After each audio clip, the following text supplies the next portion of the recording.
आज मैं इस युद्ध के अहम एस्पेक्ट के बारे में आपको थोड़ा और पर्सपेक्टिव देना चाहता हूं। हमें एयर डिफेंस ऑपरेशन सिंदूर के एयर डिफेंस की कार्रवाई को एक कॉन्टेक्स्ट में समझने की आवश्यकता है। मैंने आपको कल बताया था कि पिछले कुछ सालों में आतंक की गतिविधियों का कैरेक्टर जो है उसमें कुछ बदलाव आ रहा था।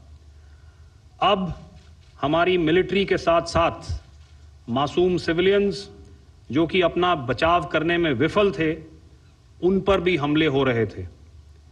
2024 में जम्मू सेक्टर में शिवखोरी मंदिर को जाते हुए यात्री और इस साल अप्रैल में पहलगाम में मासूम पर्यटक इस खतरनाक ट्रेंड के विशेष उदाहरण हैं।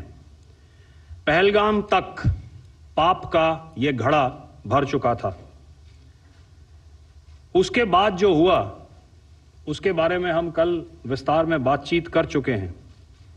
क्योंकि आतंकियों पर हमारे सटीक हमले लाइन ऑफ कंट्रोल और इंटरनेशनल बाउंड्री को पार करे बिना किए गए थे, हमें पूरा अंदेशा था कि पाकिस्तान का वार भी बॉर्डर के उस पार से ही होगा। इसलिए हमने अपनी एयर डिफेंस की पूरी तैयारी पहले से ही कर ली थी।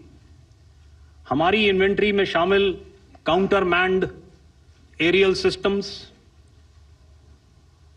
इलेक्ट्रॉनिक वॉरफेयर के साधन और एयर डिफेंस वेपन्स का इंडियन एयरफोर्स के इसी प्रकार के सिस्टम्स के साथ एक अनोखा मिश्रण किया गया।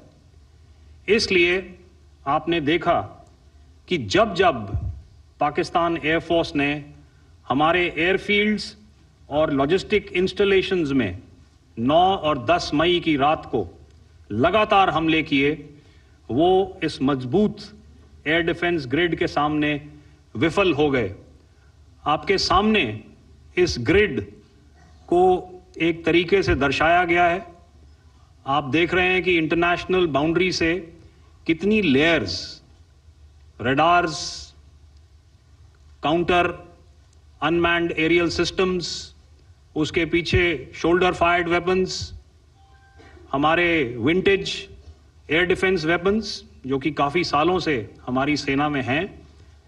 एयर मार्शल भारती ने भी उसके बारे में बात करी। और लास्ट में हमारे modern air defence weapon systems. तो कोई मौका नहीं था कि पाकिस्तान एयरफोर्स ये मल्टी टियर डिफेंस को पार करके पीछे हमारी एयरफील्ड्स या लॉजिस्टिक इंस्टॉलेशंस को टारगेट कर पाए।